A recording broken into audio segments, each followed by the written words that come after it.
Welcome back to the $1 million Tipping Point podcast. Today on the show, we have Lindsey Slaby, right? I watched a video of you, and that's how you pronounce your last name, Yes, right? correct. Good. All right. We are brought to you, as always, by the Tipping Jar of Wisdom, where as a subscriber, you get access to exclusive content every Thursday straight to your inbox with actionable tasks from guests that will help you grow your business.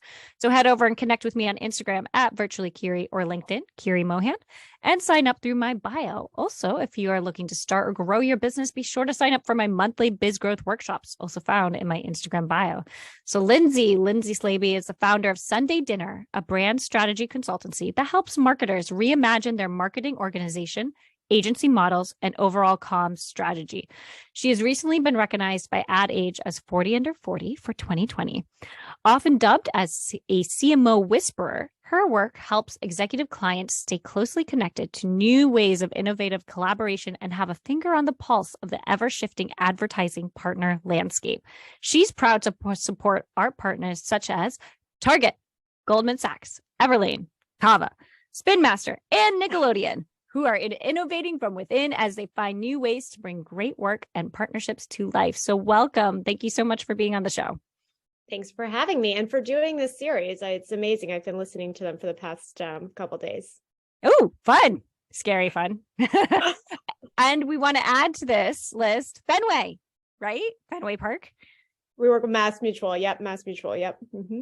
Okay. So we have a little connection here. Lindsey and I were talking off air that she knows the Massachusetts area, which is where I live, quite well. And she has a lot of family in the area. So she also works with Mass Mutual. And she was talking about the Fenway connection. I was like, so fun. So I love that we can put that in there. I know it might not be as prestigious as Target, but Mass Mutual is big here in Massachusetts. So I'm excited about that. Mass Mutual is big everywhere too. I think that's one of the most amazing things about being a consultant is like, all the clients you work on that everybody knows their names are sometimes like, okay, great. But then I worked on Union Pacific Railroads and everyone was always obsessed with them. Like, tell me about the railroads, what's happening, so you find the most interesting stories really not always where you're expecting.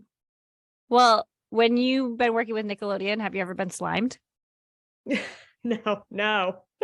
Would you, if they asked you, if that was like part of their prerequisites of working with them, you have to be slimed. Would you do it? I would do it. I'm assuming there's like a slime room maybe in one of the offices. I work with New York a lot, but no, I have never. An agency did pitch us to be a media partner maybe 5-6 years ago or something of that nature. And they afterwards went out and slimed the CEO of the company. And they did win. They won for other reasons, but the slime was pretty cool. I feel like that's always like a hesitation with Nickelodeon. Like people are always worried they're going to get slimed. It's like, you never know if that's part of it. That's my first thought, I guess. About this, but I remember being a kid and being like, oh my God, that person got slimed. And it was the greatest thing to watch someone get slimed on Nickelodeon. So I don't know. Maybe they don't do that anymore? You said they totally do. So, okay. Especially Kids' Choice Awards, KCAs, which were super fun. And then Double Dare came back. I mean, Double Dare was really my jam, but they're super amazing client to work with. To be honest, I've worked with several different leaders there, and as leaders have changed, have stayed on as well. So it's been great to see their evolution. Tell us a little bit about your business and what you do. Okay. The simple version. I started Sunday Dinner 9 years ago. I had worked client side in different ways, actually working, starting up and spinning up marketing organizations within companies. I worked on the agency side with highly, highly creative agencies. And I always just found myself more comfortable on the corporate client side of marketing. I think that side innovates faster and actually drives forward what's going to be happening in the marketplace. But I never really wanted to be at one place necessarily. So consulting made sense to me, and finding ways to sort of pop in and out of all sorts of different industries and learn as I go. But the easiest way to describe in my main phone call is usually new head of marketing, CMO, whatever you want to call the title, takes a job, an organization starts it and says, I need to have a number two.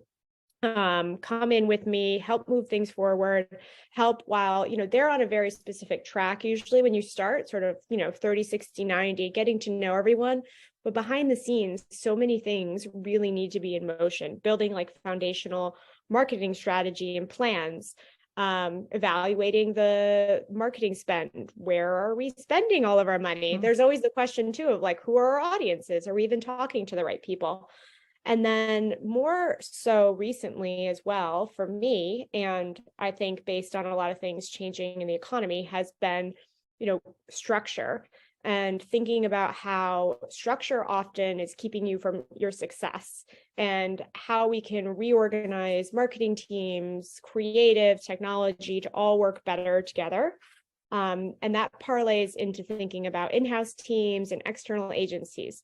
So if you think about it, I sort of stay on with my clients and run through the gamut at different levels that we need to dial up, from everything from annual planning and basic marketing strategy, which is super important, all the way through to, okay, we're going to make a thing and how are we going to get this done?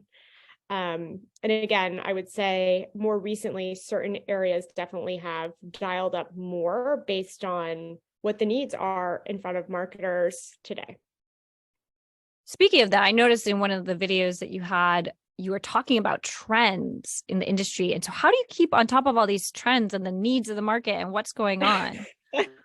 Well, one, I have amazing clients who give me a lot of access within their organizations, and I work with a lot of different team members. And I would say I learn a lot by sitting in those meetings, reading things, being really like brought into different conversations, whether I'm actively participating in those meetings or just learning, and observing. I voraciously read. I try to make it a point to sit from maybe like 7 a.m. to 8:39 on Eastern time zone in the mornings and just get lost on the internet. Sort of take For a how journey. long? Like an hour, 2 hours? For an hour, 2 hours. Yeah, I get Okay. lost on the internet, and sort of read through things. I have an amazing private Slack community that I keep small and tight. And in there, I would say, you have a great community when you can step out and people are sharing things on their own and reacting and having conversations. And I think we started it maybe 3-4 years ago. Best thing I've ever done. It feeds my brain every day. And I learned so much from people, from a team who might be deep diving on retail media networks this week, to why are we thinking about, new ways of thinking about attribution, to just look at this amazing creative campaign. It's so great, to, hey guys, like, what are you using for research and how are you thinking about research and how are we changing things? And that community feeds me. I'm so grateful for all of them that are in there. So you created this community. Is it, do you have to pay to join it, or do you just like, is it invite only? How do people get into it? I pay for it. Nobody pays to be a part of it, which is really important to me. I do want to be able to control the community and the conversation that happens and make sure that it's private in that way. So I pay for the community. I keep it small. I think, people have to be active. If you're not active in it at that moment, you sort of cycle out and then it opens the door for someone else to come in. Okay. So how did you get your name? There's a long waiting list. I need to really, it's over 5,000 now. I checked. What? Oh my gosh. I need to figure this out. Like, clearly there's a huge demand for these communities. And the problem is that for me is that when you make them so large, they lose that special connectivity that you have, and it's not that I want to keep it so small and tight and closed and make it feel like it's not accessible, but there's a magic that comes from people really getting to know each other and seeing how each other think and feeling safe with the people that they know that are in there. So I'll work on a strategy for that towards the latter part of this year. But for right now, it's usually around, 300 or so. It used to be 250. We expanded when the market started changing and you knew that people were going through a lot of life transitions and needed to have community that they didn't have. So enough about the Slack. It's amazing. It's the best thing. And I recommend anyone who wants to learn, find a group of great people, get them together, and, meaningfully share information with each other, Well, it is interesting because when you open it up to much larger, you'll have those like power players, right? And then other people will start getting drowned out and then feel like, oh, like what can I contribute that's really important, or is it necessary? Someone else has really got the ball on this. And then you have these people who are just kind of slacking, pun intended. That's But what happened. It's really organized. I mean, I run a tight ship, but like it's one channel, so you can't cloud up the channel. It's really easy, search for things. But yeah, there are people who are definitely a fly on the wall and kind of say, hey, is it okay if I reactivate or start talking? I'm like, it's yes, please, Again, it's hard to build communities that get really large and scaled. It loses a personal touch. So right, because I was thinking your next step would be like a community person to manage it, and then maybe breaking it out in different, but then it loses what you love. So it's a tough place to be. It's the same thing with my business, and maybe you're going to transition into this. I'll take you there. But I think, when I started Sunday Dinner, I had partners, I had VC investment, I had employees, and now I have none of those things. And I love it. And it's exactly what I want it to be. And I do consistently hear people say, oh, you could scale, or, oh, you could take on so much more, or, oh, you could do this. And I'm like, nope. My clients expect me to answer the text, phone, however they message me now, like Instagram, a TikTok message, whatever channel it is. And me to be there to give advice, corral things for them, and be that super hands-on consultant. And that's great for me. I love it, I do want to go there, but quickly I wanted to ask how you got your name, because it's very unique. Yeah, Sunday Dinner. So before I started Sunday Dinner, I used to have this amazing, if you live in New York, you'll know what I'm talking about, sloped loft. So I just remember this huge room that had like a slight slope. It was a very old building in Brooklyn. And on Sunday nights, I always had dinner for people. And I think, at a point where perhaps a little frustrated in not, obviously I was about to start a company. So I was frustrated and not knowing exactly where I wanted to be in my career. And I found that I was working agency side, and there's so many amazing ideas and thinkers that come into the process of creating a campaign or a big idea, but it's very hard to sort of put them together in the right way, make sure they all have a seat at the table, orchestrate that group of amazing people to be able to sell ideas through, et cetera. And I just found that it was really hard to make that happen within structures of corporations or agency, any big, kind of company. But when I invited people around my table on Sunday nights for dinner, like amazing ideas came from it, of such different people. And I personally loved playing the role of host and extracting how people were thinking and working with them to drive like meaningful conversation. We've all been to so many dinners where you don't even really meet the person you're sitting next to,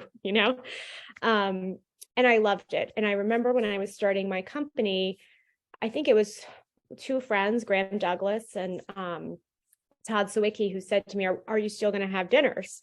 And I'm like, that's the name. And we're all like, well, is the URL available? Like the URL, I think, was $5,000. And I was like, oh, that's not going to be the name. I'm not going to buy it, And so I didn't get it. And I kept thinking about the name. And I was actually taking a much needed break with a girlfriend in France. We were in like some small town in Provence. And I remember waking up being like, what am I, crazy? This is the name. I had seen like a big dinner table at this little B&B we were staying at, and we loved it. I'm like, this is the name. And I remember walking around the property trying to get cell service or internet service with my laptop to buy the URL, right? And then I went to buy it and it was gone. Like, oh my God, what happened? And what I found out was that my business partner had already bought it. And he said at that time, which was amazing. And he was like, I knew you were going to want it. I was like, great, because I was having hyperventilating in this town. But I digress. I think Sunday Dinner, it's become the most amazing. I didn't think the name would really have as much to do with what I do, but it's and for our times, but it really is the way I want to start every project. I brief at a dinner. It's not just about, I don't have dinners where you're just bringing people together just to get to know each other. They're very specific. It's like, this is a brief. This is what we're looking to accomplish. We might be kicking off a project. We might just be having a dinner for someone like North Face, who is trying to crack a brief around how they launched their women's line. We assembled the most amazing group of different types of women and leaders and had a real conversation about what was happening in the marketplace, their brand, and where we thought we could get to. And then insights came from that briefed the creative team. And amazing work came from that. This Girl Scouts badge came from it. A wonderful campaign came from it. All these things kind of came from bringing the right people together who would normally never, ever be in the same room.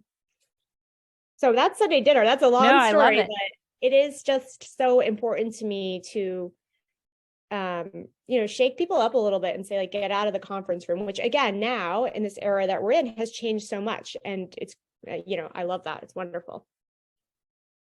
So let's go back then to how you started with the employees and the VC funding. Even that $5,000 domain name, which sounds like it was a lot of money right then. What made you decide to get VC funding, or did it just kind of fall on your lap when you started? I had raised money before, in a previous life, and everyone was always like, at what age?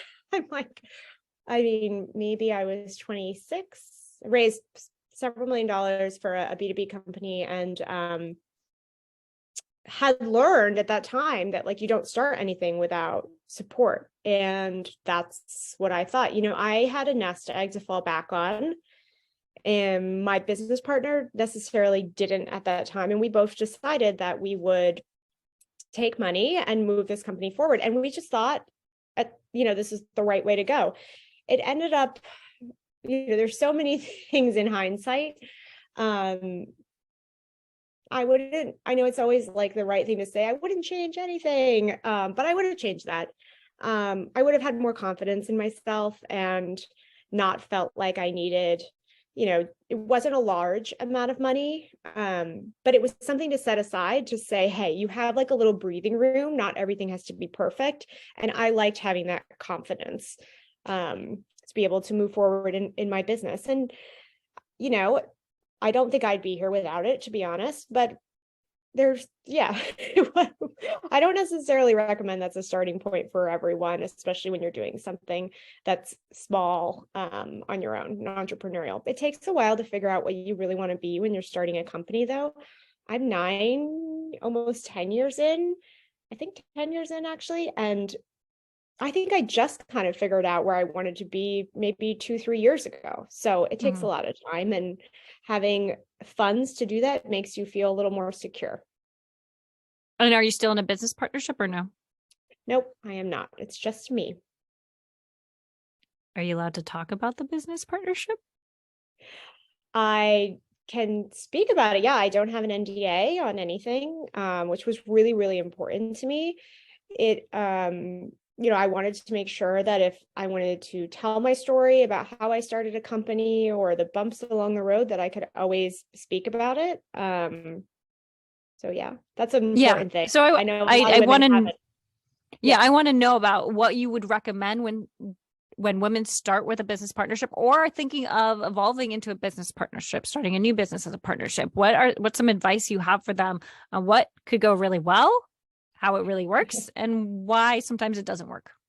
I know, it's fascinating because I've had a lot of people who are starting companies, come to me and say, okay, I'm going to do it with this person, and I think we're great together. And I ask a lot of very specific questions about exactly why are you doing this with someone else, and you've got to have these real conversations. One, you have to have a real conversation about money.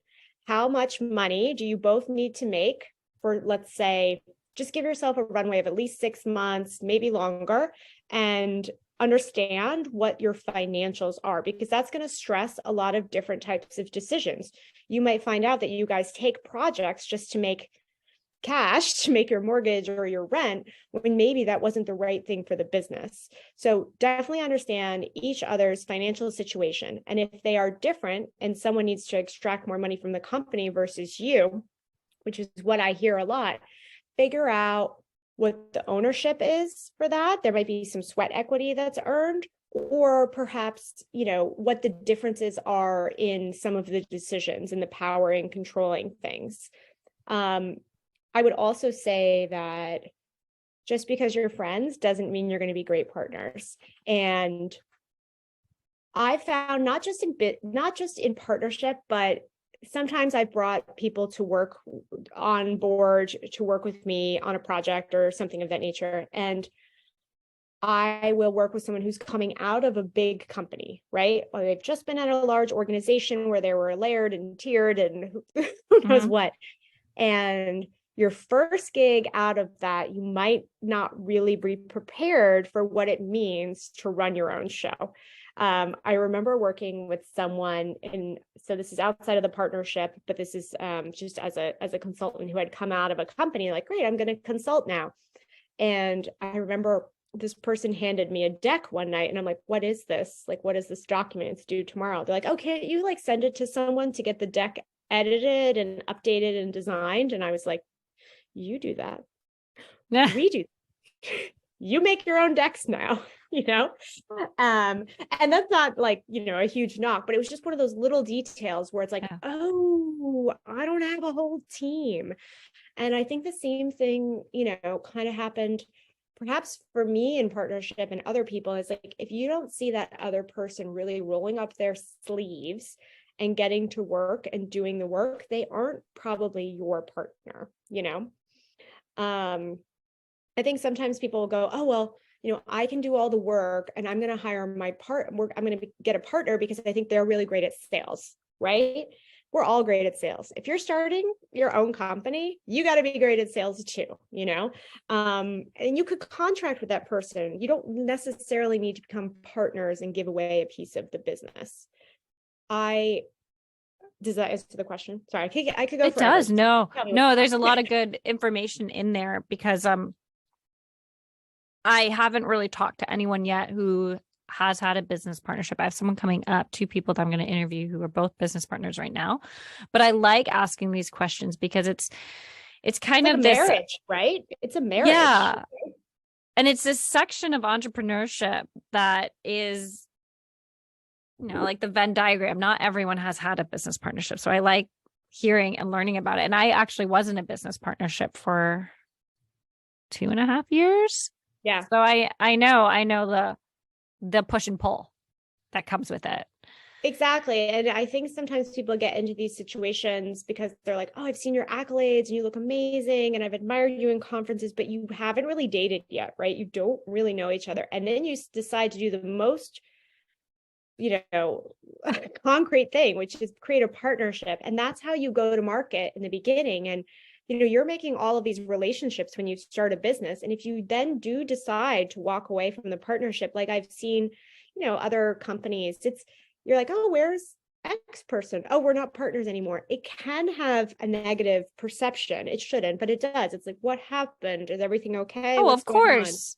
Oh, yeah. I mean, I had to put out a statement or something. And like, it was like this whole thing, like, oh, nothing bad. It was a personal decision because it was a personal decision that I left that time in my life. I just could not keep up with that anymore. And I wanted to separate and go do my own thing and chill a bit. And but it was like, we had to just realize, like, again, these companies are evolving. Your company evolves, like, unless you're doing a very basic thing, perhaps like okay, we are plumbers or we are this, when it's creative and marketing, like your business changes so much and you might go, oh my gosh, I don't know if we're actually on the same vision. And then you really try to make it work. And I'm like, you just don't have to, because you're better off probably pursuing what your vision is separately. And that's awesome. And I think that was my case. And we both thrive, just it wasn't the right thing to put together. I don't think we had the same vision. So you have to know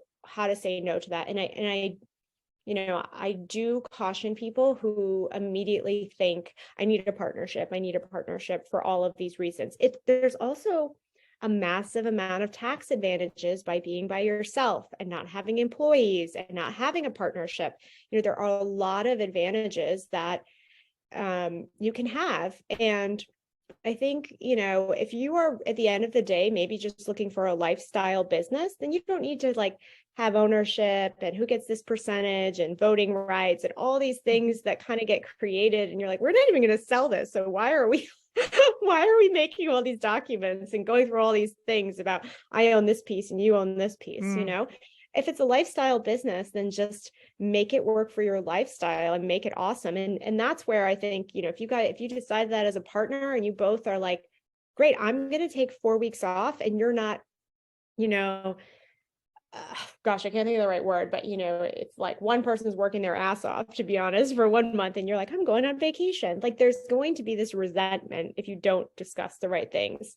It's really just like, it's a true relationship that needs a lot of care and attention. I had some of that with my partnership where we're all coming from backgrounds of single business owners, lifestyle businesses, creating something.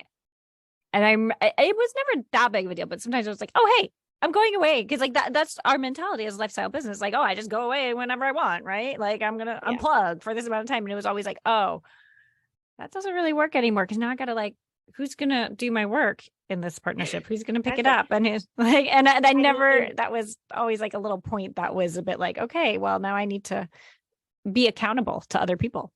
Exactly. I just need to be accountable to my clients, which I am. And in the past couple of years, I've taken all of December off, which has completely refueled me and brought so much energy back to my client. I remember one time I came back in January, I ended up writing a brief for something, and my client wrote back, I don't know what happened to you, where you went, but you need to do more of that because this is the best brief I've ever read in my life. And I was like, yes. I was nervous that you were going to say they were going to say it wasn't as good as before or something like that. No. Oh, good.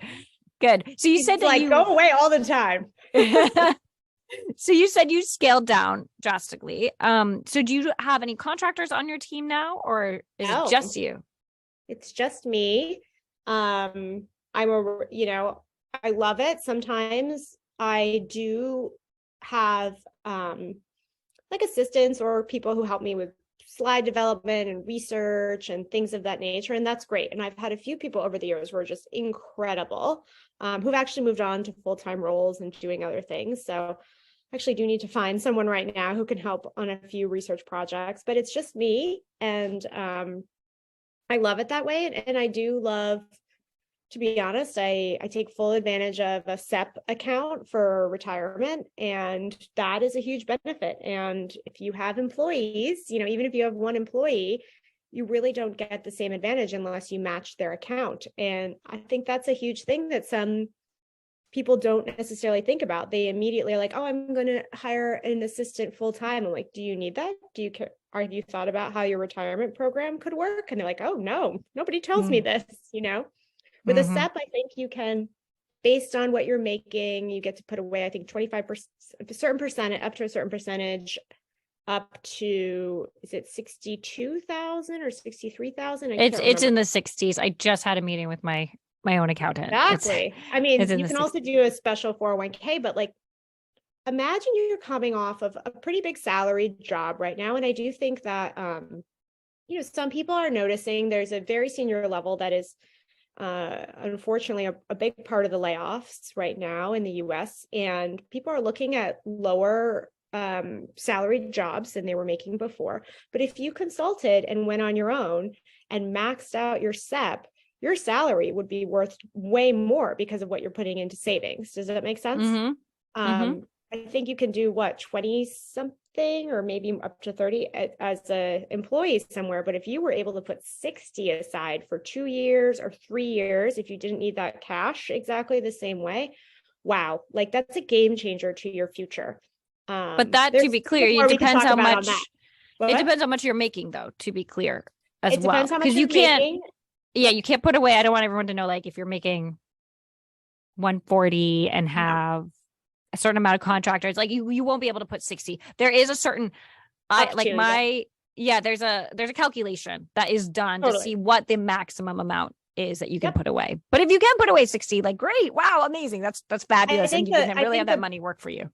Yeah. And the baseline is you just don't have that maximum shelf that's a little lower. So you can, sometimes just, if you can get more contracts and projects and things like that and hit those numbers, and it's so beneficial. So I've looked at all of those things in decisions of the kind of business that I want to run and how I want to think about my savings and investments and things of that nature. How many clients do you take on at one time? Oh, I think I have 8 right now. And it's so lovely because I love them all, but some are in Australia, some are in London, some are Pacific, and I am East Coast. So, lots of eye masks, which I keep in the fridge, which is my other biggest, tip. Always keep them in the fridge and pop them on in the morning. But usually 8 clients, and I work in a lot of different ways. So with some clients, I'm on an always on retainer, and that's just kind of a base level of hours that you're asking for. Maybe we're doing one-on-one meetings. We're going through things that, you're putting together presentations for, or I'm looking at the board decks, or I'm looking at an annual plan that a team worked on, and kind of being a sounding board or a coach in a way to help with my clients. Other projects are our other engagements are very project oriented. So we're writing a strategy for something. We are doing an analysis of all of our marketing work and how we assign it internally. Do we need to build out an internal team, or do we need to hire agencies, et cetera? So some of the projects can be really intense and larger. I do think that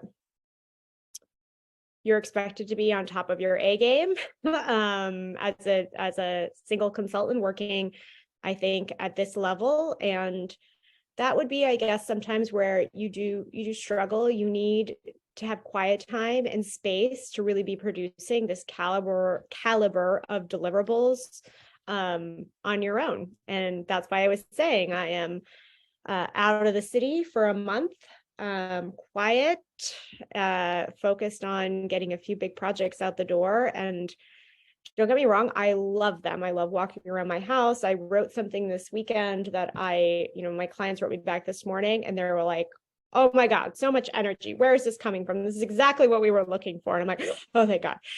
Because, I really just need that time, just like creatives do. I think, this idea of, keeping creatives in an office all the time and not saying, hey, you should go skiing for the weekend, or you should go to, this amazing small town in Guatemala and feed your brain and feed the creativity. We're missing out a lot as a culture, because even I don't know the science part of it, but I do know that all of that also just helps, us fire on all cylinders and be more creative and get more great work done.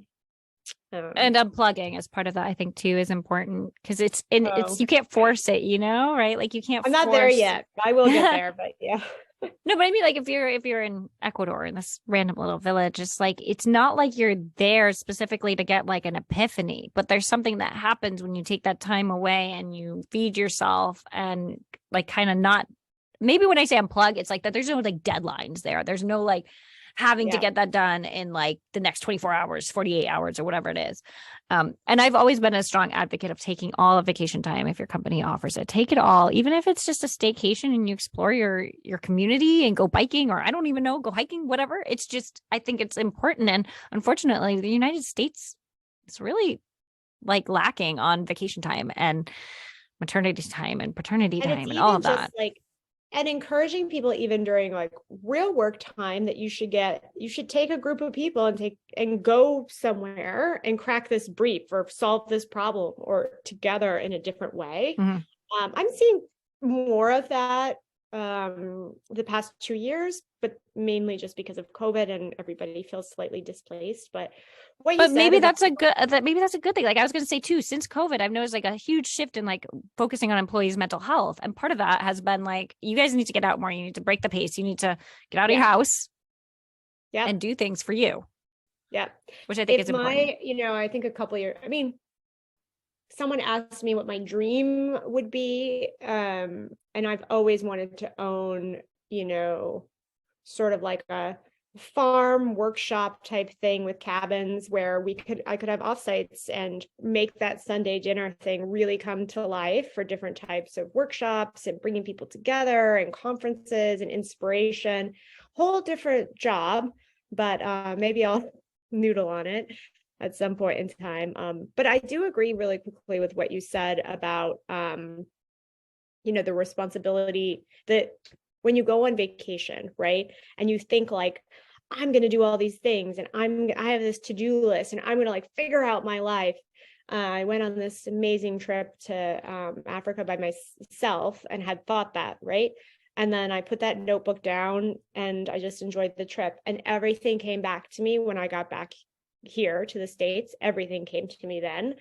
And I wrote a big piece about it in my Slack, and I think it really resonated with many as well, who are like, I go on vacation with a to-do list. And like that's not how it works. You got to let go. We had an experience as a family where we went to South Carolina for a month, and I cut down on my client workload a lot. And my husband was actually in the middle of transitioning from one role in the company to another. So we just had this most relaxed month.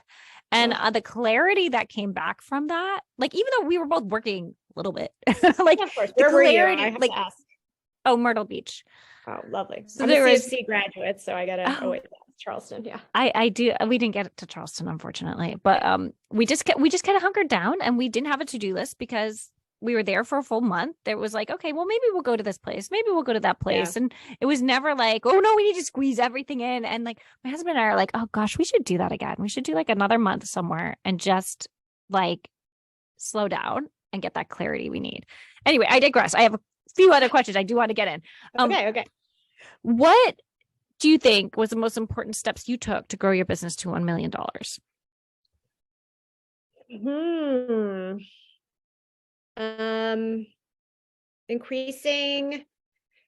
Taking on less projects, sorry, 1 second. Taking on less projects that were higher value and focusing my time on those projects. I was definitely taking on at one point several small, tiny little things here and there that I thought like, I just need to take these because I need to get income. And it really wasn't that profitable versus doing it the other way. And how did you switch to do that in your mindset and really just switch how, because that's like a lot of people feel that scarcity, like, oh, let me just take those few projects on, a little extra money that can't hurt. And then you're like so busy and overwhelmed. So how were you able to like stop yourself and say, no, I'm going to focus on less, but charge more? Oh, it's hard, right? I did end up taking, I don't know if this is the right answer, but I did end up taking projects that were all sort of in the same genre for a while, so to speak, so I could leverage and build on what I was learning. And I think in the beginning as well, I was taking things that were a little bit all over the place. And with that, you're creating like new frameworks, new ways of working. You're constantly restarting every time you're going from project to project. And this way I had more of a focus on, okay, great. This is the need I'm solving at X brand and very similar to the need I'm solving at Y and Z. And together, I could stay really focused on that key sort of theme.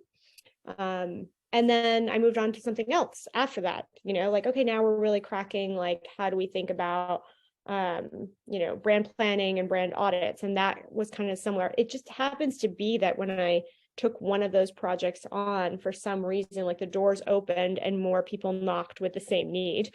I don't know how it happens. It just happens. So that's been really helpful. Some people I interview with would probably say that's the law of attraction. I have interviewed a few people who say like that when you open your mind to one thing or you start one thing, all of a sudden other things start to flow. It's like the advice you give girlfriends who are like, you're like, you can't get out of this one thing. No one's going to come forward. Mm-hmm. And they're like, mm-hmm. Similar. How do you balance making money and spending money? So it sounds like even though you don't have a team that's full-time, even if contractors, really, you do pull in people for other projects. How do you find that balance between the spending and the making? Sure. I pull in people when I'm too busy or it's work that I can tell my time would be better spent, serving, you should outsource this because you really shouldn't be making these slides till 3 a.m. I don't spend a lot, to be honest. We purchased a home and big expenses, and I save. I'm just like a squirrel that's like constantly saving. I will say though, I started doing some consulting coaching workshops in 2020 when a lot of people were sort of saying, I need advice. I'm looking for help with this one thing. Can we just get 1 hour of your time? And I'm like, 1 hour of my time should be formally paid. And so I'll open up maybe 5 consulting sessions every quarter or something like that. And to me, that's sort of my fun money. I don't know if that makes sense. I tried talking about this with someone the other day, and they're like, I don't get it. It's all comes from the same place. I'm like, no, this is me making extra time in my schedule to do something awesome for someone else, which I love, and getting paid for it. And I see that as, okay, great. We're going to use this towards vacation or something fun. So I make sure that all of that is used for it. What do you think has been understand that? Yeah, I was already thinking like what my fun money would be going through my head. I know, but it's like I sell my time anyway, so there's really no difference, but I classify it very specifically in like, this is the budget for this. Or I'm like, oh, we need a new air conditioning unit at the new house. I'll put this there. So, which isn't really fun money, but you know what I mean. My husband actually does some of that with his commission because he has a base rate and then he has commission. So then the commission will go to like, oh, I kind of like, we just bought a new dishwasher. Let's maybe put some of that there. And then like, he wants so weird to do this. How we justify how we spend things, Yeah. But and I'm like a big, even vacations, I travel as much as I can and I use points. Every trip has been points. I pay my taxes on my credit card to get points, all sorts of tricks and things like that. What do you think has been the best investment you've ever made in your business and the worst investment you've ever made? Ooh, these are hard questions. Worst investment was taking VC money, and mixing friendship and business. I think, something I learned. The best investment, perhaps, showing up at conferences. God, this seems so lame, right? But like, no, actually, that's the first time I've heard that. Is creating networking is so important, and making sure that you show up to things. I actually, I'm online a lot and I'm always sharing things and I'm very connected, but I'm a total introvert and I do not like going publicly to anything. And I make sure that I show up, and I've said yes. I used to not say yes to speaking engagements, and I say yes to those things. And maybe it seems natural, when you're on stage doing that, but it's really hard sometimes to have the courage to go and do those things. But it brings a lot of benefits in terms of obviously new business, but really relationships. And those are the cornerstone of how I get new business, how I network, amongst my clients and in different ways. So IRL, investing in conferences and showing up at things. That's actually probably the first time I've heard that. Oh, really? Which is like, people recommend it as part of a way to grow your business, but I haven't heard it as like the best investment because I ask that question a lot. Yeah, and I think a lot of things that happen at conferences too are what happens on the side. I was just at CES, which I never want to go to because I'm like, this energy of Vegas is not what I need to start my new year. It's like always like the first week of January, no one's really back yet. And this year was amazing. One, it was not amazing because there were really no women there. So it's a whole nother discussion. But the side meetings, the dinners, the small gatherings, small gatherings that are put together, it's priceless. And having like face-to-face time, getting to know people on a human level that you're going to do business with or have always wanted to meet, especially after the past couple of years, it was just invaluable. And I really enjoyed it. I learned a lot as well. I have a friend who says like CES is just this pool of like germs and everyone they know gets sick when they come back from it. Did that happen to you? It did not. No. Oh, good. I did go to the floor one day and I found, to be honest, like it was lacking so much creativity. You're showing some of them. Well, first of all, like one, all this money could be put towards other things, but two, there's so much like work put into the product that they're showcasing, but the environment they show it in is like white walls and black text. You're like, okay, clearly I know a bunch of dudes made this. Like, it's not creative, it's not bright, it's not attracting you, it doesn't feel warm and welcoming. And I was like, oh, this part's still the same and not that exciting. But I will say, like, everything else was just spectacular, and really enjoyed all the sort of things on the side. That's what I'd always say to everyone. If you think you're just going to the conference and going to meet people, make sure you figure out how to plan around the edges. Can you tell us a time when you had a client that was unhappy, and how did you rectify it?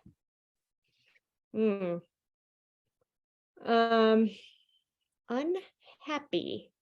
So sometimes I have definitely walked away from clients. That's been something really important to me when I feel like they're not the right fit. It's not the work I want to be doing. I don't like the way they're treating me. I knock on some wood somewhere in this house with my foot. Have not had clients unhappy with my work, but in some of the things that I do, I hire third parties, right? So agencies, partners, etc. I've definitely had clients who are unhappy with some of those decisions, and some of the partners that they've had. And that's a really tough conversation if you were the one who, helped to broker that deal along the way. And maybe you didn't notice something that, wasn't perfect for the relationship. So how I've dealt with it, I feel like you're putting them on the spot, but is just conversation. I think one thing is we always think we can hide behind emails and write things out that are uncomfortable, and you should just pick up the phone and deal with it, which I hate doing. But no one likes it. No one likes it. And then when I'm coaching women, I'm like, imagine though if you were in an office and you had to go and do it face to face. So this is a little bit better than that, isn't it? I don't even want to call someone to like return a product or whatever. I love the ease of it, but so much gets lost in email, and I've had tough conversations. That's definitely, it's not always, people are unhappy, but really, really, really tough conversations, and also pushed teams to say, I don't like the way you want me to be running this project or the way that you're having me represent. And like, I'm not going to do that. That's been a really big thing for me the past 2 years is, as a consultant, your job is not to just take orders. Your job is to offer your opinion, your expertise, and people might not always like it. And that's fine. They don't have to use it, but you might not also like what they're asking you to do. And you can also say the same thing back. Like, it's your reputation and you are providing services. And it's important that you also feel like you can come back to the client and say, no, I don't want to be put in that position. Because oftentimes we're the scapegoat for a lot of things. So like, I don't want to go tell this person this thing. Can you do it? Sometimes I'm like, sure, super happy to pay, bad cop, whatever, but on my terms and how I do it. You're not going to listen to it. I'm going to do it my way, So are most of your clients now, do you get them through word of mouth and referral? Word of mouth for sure, referral. Sometimes people might have seen me speak or read something and they'll send me a note, but I feel like they've kind of fact checked quickly with a colleague before. And a lot of my clients move from role to role, and I generally go with them. What are we working on today? Okay, cars. Now we're working on coffee. Now we're working on shoes. Same people who kind of move through. And when you're a trusted partner, and I get it, I want to have trusted partners that I work with. I go back to working with the same clients over and over again because I've had really great experiences with them, and we just click and we know how each other works. Yeah. What advice do you have for other women as they grow their business or they want to hit the $1 million tipping point? I think that, hold on one second. Women who want to grow their own business. Well, I would say one important thing that I realize with other women is, and myself, obviously, is to charge what you're worth. I know it sounds a little cliche because it's been such a conversational thing in the news more recently, But one, now I realize when I'm speaking to people, even if they're like going to start their own business or they're working at a company, and I go, what's your salary? What are you looking for? How much are you charging for that project? You should be charging twice as much. You should be charging this. And it's not unreasonable. I'm sure, my partner tells me all the time, like, you should be charging more. I'm like, this is what I feel comfortable with. And I know that this is at least the market rate. But I do oftentimes see people really lowball themselves, and getting comfortable talking about money is a really important thing for me with my friends, with my network and my Slack group, which we can full circle to, where I make sure that if you're sharing a job or a project for someone, share the budget, share the money, share everything. And people are like, oh my God, but I don't really know. I'm like, well, you can put a number around it that's a guess, because no one needs to be coming in guessing something and going, is this $5 or $10 or $100? I don't really know. So yeah. In your field and like what you're doing with marketing, have you ever faced any hurdles as a woman specifically? Well, I mean, of course. But of course you know you might be losing out on things, or there's different conversations that perhaps you're not a part of. I can kind of sniff out when there's going to be something that me being a female is an issue in the room, and I usually don't take that project. And to be honest, those people usually don't hire me, because I do have a personality that I think you can kind of quickly go, oh, we're like not the right people together. But I'm incredibly lucky to have amazing client partners, CMOs and leaders, many who are women and some who are men, who are just so supportive and make sure that everyone on their team knows my role and that I'm a part of the team and that I'm an equal to them. But I have not experienced, I think as much discrimination of being a woman that I know of. Where can we find you? Please share your website, social media handles, anything you want to share. Okay. sundaydinner.com. I'm totally on LinkedIn, Lindsey Slaby. That's probably the thing I use the most. And I don't use any of the other channels. I use LinkedIn the most too.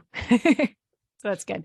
What is one philosophy, mantra, or quote that you try to run your business by? Oh my goodness. Keep learning outside your comfort zone is definitely something that's like a mantra that I always have. If I'm taking too many projects that feel comfortable, then I need to take something. I need to find a different project. Because how else are you going to grow? Right? Exactly. And like, what's the point of doing it on your own and pushing yourself if you're not here to grow and learn? And I do think that is a hallmark of entrepreneurs. We're hungry and we're always looking for things that are different. And the minute you're feeling like everything just feels safe and the same, you got to go out and go, I need something else. What am I going to do? I need to find something. I need to find a different project to do, or just like create something, create a dinner, create a moment, bring people together, make something spark, make something happen. Well, thank you so much for being on the podcast, sharing your wisdom. It's been really enlightening and I've really enjoyed it. Thank you so much for having me and for doing this podcast. It's awesome. And again, for our listeners, if you want to hear the exclusive content questions, head over to the Tipping Jar of Wisdom, the newsletter, and you will get the exclusive answers from Lindsey on how to grow your business, actionable tasks for you to do today. So thank you again.